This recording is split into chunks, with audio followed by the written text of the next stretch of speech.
My God, my Father, my bedrock, who now feels like shifting sand beneath my feet, I come before you, not with the joy the hymns proclaim, not with the strength the testimonies declare, but with the wreckage of myself. I love you, Lord. I say this with a dry mouth and a shattered heart, for it is the only truth still standing in the devastated landscape of my soul. My inner world, Father, is a field of ruins.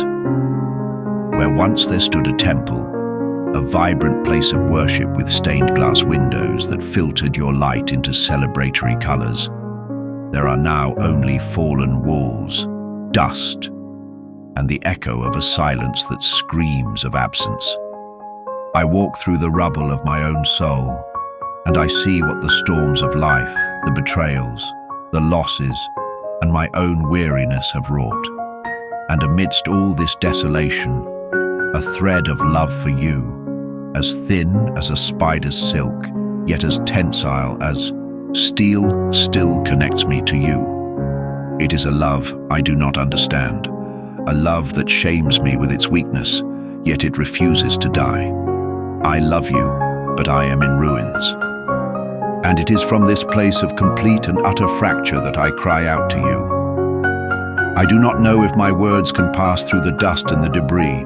I do not know if my voice has the strength to reach your ears, but I speak anyway because to fall silent would be my final surrender, and surrendering to you is the only thing that still makes sense. Look at me, Lord.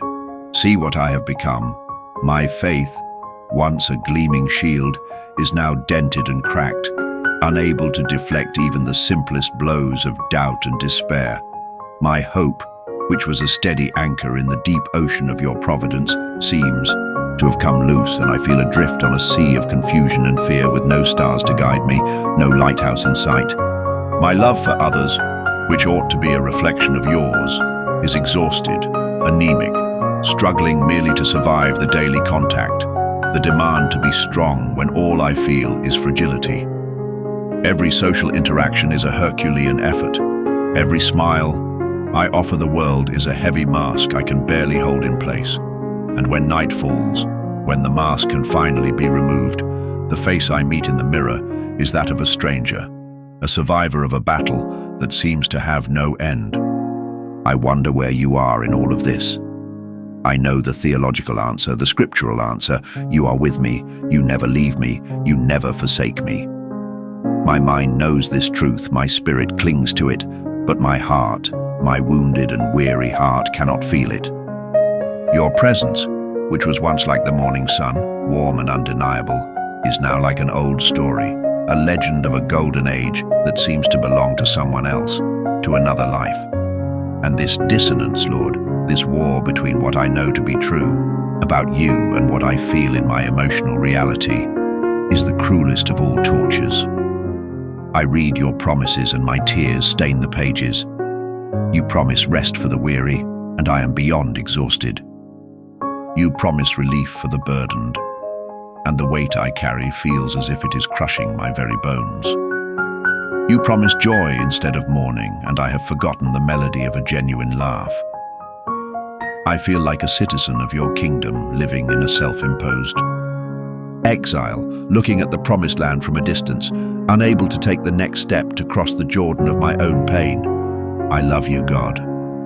I love you with a stubborn, desperate love. It is the love of a child lost in the dark, who calls for his father not because he can see him, but because he believes he must be somewhere, that he will come. My prayer is not a request for you to rebuild my ruins overnight. My pride was pulverized long ago. I do not have the presumption to demand instant miracles. My prayer today is much simpler, much rawer. It is a plea for you to come and sit with me in the rubble. You don't have to say anything. You don't have to explain the whys of the storms or the reason for the pain. Just sit here, in the dusty silence of my soul. Let me know that I am not alone in this desolation. Let me feel the warmth of your body beside mine, a solid presence in the midst of my fragmentation. Let your silent company be the balm. Let your invisible shoulder be my support. I remember times when prayer was a vibrant dialogue. I would speak, and I would feel your answer in my spirit, like a gentle breeze, a clear thought, a peace that surpassed all understanding. Now prayer is like throwing stones into a bottomless well. I listen, but I only hear the sound of my own voice falling and falling and falling, never hitting the water. This silence from you is deafening, Father. It feeds my worst fears. The fear that I have done something unforgivable. The fear that I have strayed so far that you can no longer find me. The fear that my love is not enough. That my broken faith offends you.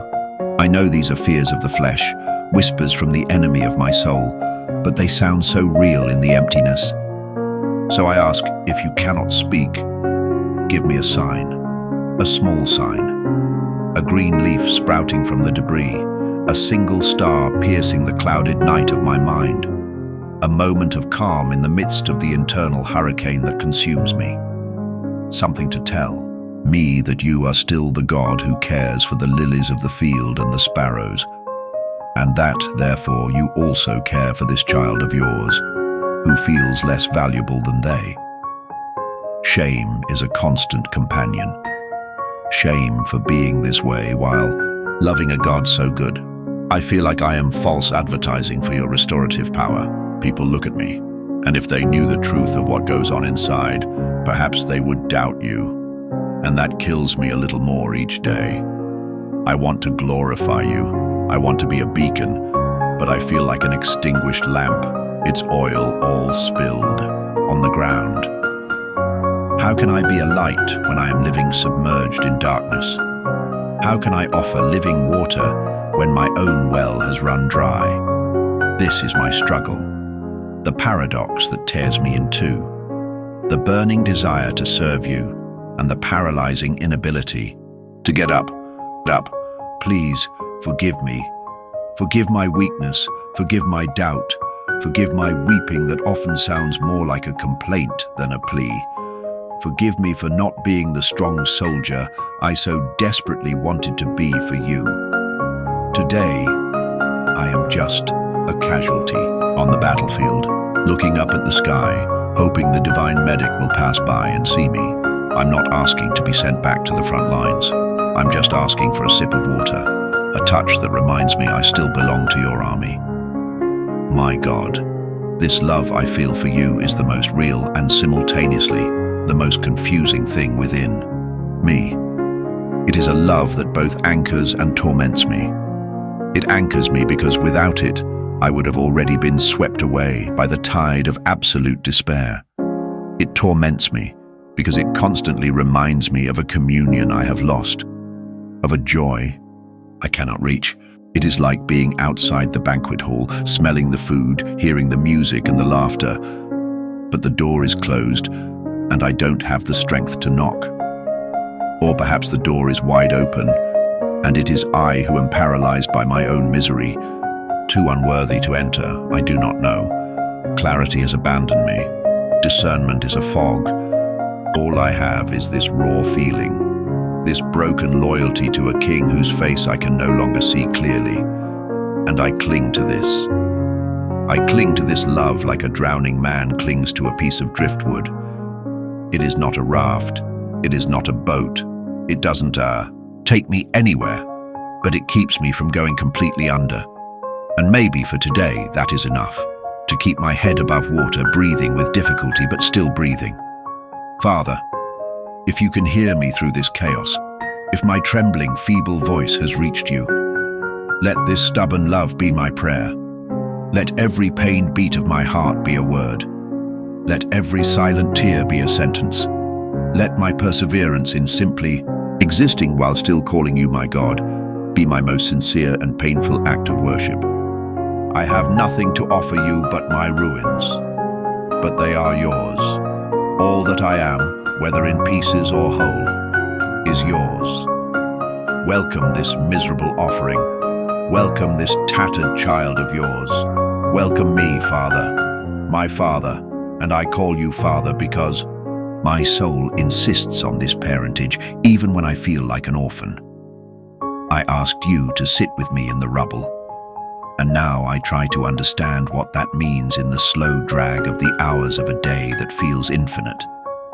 It means that when the sun rises and light invades my room, bringing with it not hope, but the dread of another day to be survived, your silent presence is here. It is in the weight of my own limbs that refuse to obey, in the sheer effort it takes to place my feet on the floor and not surrender to the abyss of despair. Every step I take, from the bed to the bathroom, from the room to the kitchen, is a pilgrimage across my own desolate land, and I choose to believe that you walk beside me, invisible, mute, but present. Your presence is the only thing that prevents the ruins from swallowing me whole. It is the unseen architecture holding the last wall from collapsing. I do not feel it, Lord. I do not see it, but I resolve to believe in it. This is my new faith, a faith that does not move mountains, but one that helps me bear their crushing weight upon my shoulders. It is a less glorious faith, less photogenic, but it is the only one I have. Life goes on. The world does not stop because my inner universe has imploded, and so I must don my armor, or rather, my costume. The costume of someone who is fine. I practice the smile in the mirror, a movement of facial muscles that does not reach my eyes. I modulate the tone of my voice so that it doesn't sound so tired, so fragile. I go out into the world and I interact, I work, I converse, I fulfill my obligations. And with every handshake, every good morning, every automated reply, a part of me is screaming from exhaustion, screaming at the falsehood of it all. It is a one-man play, and the audience is myself, watching my own performance in horror. And you watch too, don't you, my God? You see through the facade. You see the cold sweat on my brow, the tremor in my hands that I hide in my pockets.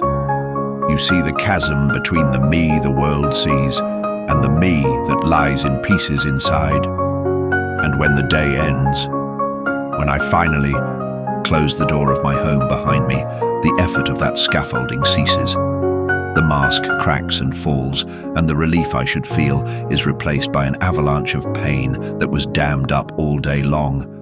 It is in that moment that the silence of the house becomes an ocean, and I drown in it. It is in that moment that your felt absence is most brutal. I curl up in my own pain, a cocoon of suffering, and I wonder how long a human being can survive. This memory, Lord, is a double-edged sword. There are moments when I remember how it used to be. I remember the spontaneous joy of praising you. I remember opening your word and feeling the letters leap off the page and speak directly to my heart, like a love letter written just for me. I remember walking down the street and feeling your presence in the breeze, in the beauty of a tree, in the smile of a child. The communion was so real, so palpable, I thought I could never lose it. It was my treasure, my identity. Where did that man go, Lord? What happened to him? He seems like a person from a book I once read, a distant character I can no longer relate to. And the recollection of that past sweetness makes the bitterness of the present all the more unbearable. It is better to have never tasted honey than to taste it and then be forced to eat ashes for the rest of your life.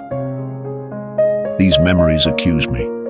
They whisper that it is my fault, that I somehow strayed, sinned, grieved you to the point that you withdrew from me.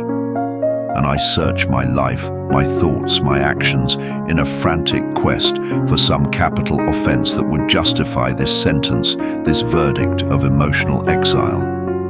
And sometimes I find small errors, failings, sins of omission, and I cling to them as an explanation, because the idea that it is my fault is somehow less terrifying than the idea that there is no reason at all, that suffering is just random and meaningless. And the whispers do not only come from memory, they come from the darkness. The enemy of my soul, who hates you and hates me, has found his playground in my ruins. He strolls through my empty hallways and whispers his lies in my own voice. God is disappointed in you. He has grown tired of your weakness. Look at you, what kind of believer are you? You will never feel joy again. It's better to give up. The silence of death is more peaceful than this unanswered cry. His words are poison, and my wounded heart is fertile ground for them. I fight, Lord, I try to fight.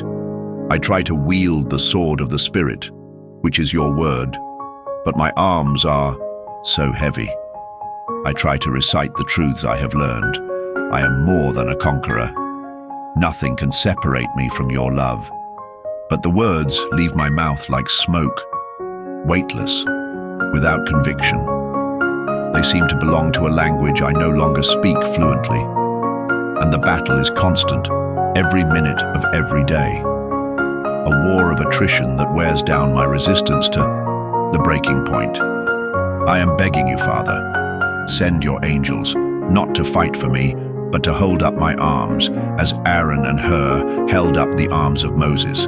I do not have the strength to keep them raised on my own. My will falters. The temptation to simply lie down in the midst of the ruins and wait for the end is at times overwhelming. Fellowship with my brothers and sisters in faith has become another source of pain. I know they love me. I know their intentions are good, but they do not understand the depth of this darkness. They offer simple solutions for a complex problem. Just pray more, they say, not knowing that prayer has become a form of torture. Read your Bible, they advise, not imagining that the pages have become a mirror of my misery. Confess your sins, they suggest, as if one act of confession could mend a compound fracture of the soul. And so I withdraw. I isolate myself not out of anger but out of self-preservation. Because every well-meaning but shallow piece of advice is another stone thrown against my already fragile walls. I feel like a foreigner in my own spiritual home, a leper who must cry out, "Unclean, unclean," so that no one comes too close and becomes contaminated by my sorrow. And this loneliness in the midst of the crowd is perhaps the most painful of all. I long for someone to just sit beside me, as I have asked you to do, and say nothing. Someone who can bear the weight of my silence without trying to fill it with empty words. Someone who can look into my eyes and see the ruin and not run away. But even in the midst of all this, Father, even with the pain, the confusion, the loneliness and the attacks, that stubborn thread of love remains. And I have begun to understand that this love is not a feeling, not anymore. Feelings are butterflies. They come and go. This love is a decision. It is the hardest decision I make every single morning. It is the decision to keep calling you Father when I feel like an orphan. It is the decision to keep addressing my broken prayers to you, even if they seem to echo in a void. It is the decision not to curse the darkness, but to try with trembling hands to light one tiny candle, even if its glow is pathetic against the vastness of the night. This love is my act of rebellion. It is my resistance against despair. It is my fist raised against the chaos that threatens to consume me. It is saying to the universe, to the pain, to the enemy, and to my own weakness, I may be in ruins. I may be defeated. I may be on the ground, but I still belong to him. My king may be silent, but he is still on the throne. The walls of my heart may have fallen, but his flag, though torn and stained with mud, is still planted in the center of what remains. This love is my final identity. When everything else is stripped away from me, when there is no more felt faith, no more visible hope, no more strength, this will remain.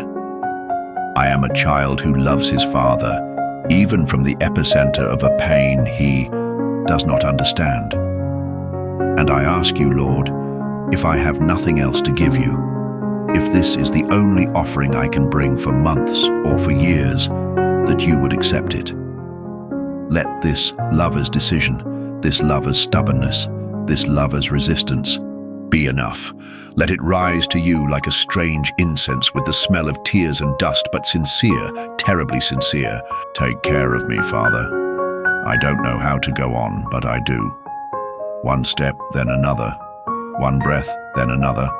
One whisper of your name, then another. Guide me through my own rubble. My Father, my silent King, I hold fast to this decision to love you, to this act of rebellion against my own despair. And in doing so, a new question, fragile and timid, begins to sprout in the arid soil of my mind. What if, my God, what if I have been looking for you in the wrong place? I've been gazing at the heavens, waiting for a thunderclap, an epiphany, a grand restoration of the temple that I was. I have been waiting for you to descend in power and drive out the invaders of my soul, to rebuild the walls with a breath from your mouth. But what if your presence is not in the earthquake that shakes the foundations, but in the still, small voice that can only be heard after everything loud has been broken and silenced? What if your glory in this season of my life is not manifested in strength but in vulnerability? Perhaps I need to stop looking up at what I have lost and start looking down at the rubble at my feet and search for you there. Perhaps you are hidden in my own ruin. This thought both terrifies and comforts me. It terrifies me because it means accepting that the ruins are my reality, perhaps for a long time. It comforts me because it suggests you are not absent, merely present in a way I was never trained to recognize. So, I begin to try. It is an exercise of faith, a new kind of prayer. I pick up a shard of the broken stained glass, which once depicted an angel's face and is now just a fragment of color. But when I hold it up to the light, it casts a tiny rainbow on the dust, a minuscule and unexpected beauty. Could this be a glimpse of you? I look at the fallen walls, which once imprisoned me in a rigid structure of religiosity and performance, and I see that their collapse has opened up a view to a horizon I had never seen, to a sky more vast and intimidating, but also more real. Could this be your new way of giving me freedom? I feel the cold wind whistling through the openings of my shattered heart, and instead of feeling only the chill of loneliness, I wonder if it is not your breath, the ruach, the spirit, wandering through places in me that were once inaccessible, sealed off by pride and self-sufficiency. With this new lens, my prayer changes. My cry is no longer, "Lord, get me out of here." It slowly transforms into, "Lord, teach me how to live here with you." My request is no longer, "Restore what I have lost." It becomes, "Show me the treasure that is hidden beneath what was lost." I no longer ask you to heal my wounds by erasing the scars as if they never existed. Instead, I plead, "Come and trace my scars with your divine fingers, redeem them. Transform these marks of pain into maps that lead me closer to your compassionate heart. Let my wounds become sources of empathy for other wounded souls, so that my pain is not just a dead end of suffering, but a bridge to another." This is a deeper, more frightening, but infinitely more meaningful healing. It is not the healing that returns me to the past, but one that projects me into a different future. A future where my weakness becomes the main stage for the display of your strength. A future where I no longer have to pretend to be strong, because my strength is paradoxically my total and complete dependence on you. And this brings me to the point of final surrender, the very bottom of the well of my own ability. I open my hands before you. They are empty. Once they were full of plans, of gifts, of strengths, of certainties. Now there is nothing, only the emptiness, only the trembling, only the confession of a total bankruptcy, and I offer you this nothingness. I give you my exhaustion, my confusion, my nameless pain. I give you my inability to pray as I ought, my difficulty in believing as I would like. I place my own ruin into your potter's hands. I do not ask you to make me a vessel of honor, a vase to be displayed on the main shelf. Make of me what you will.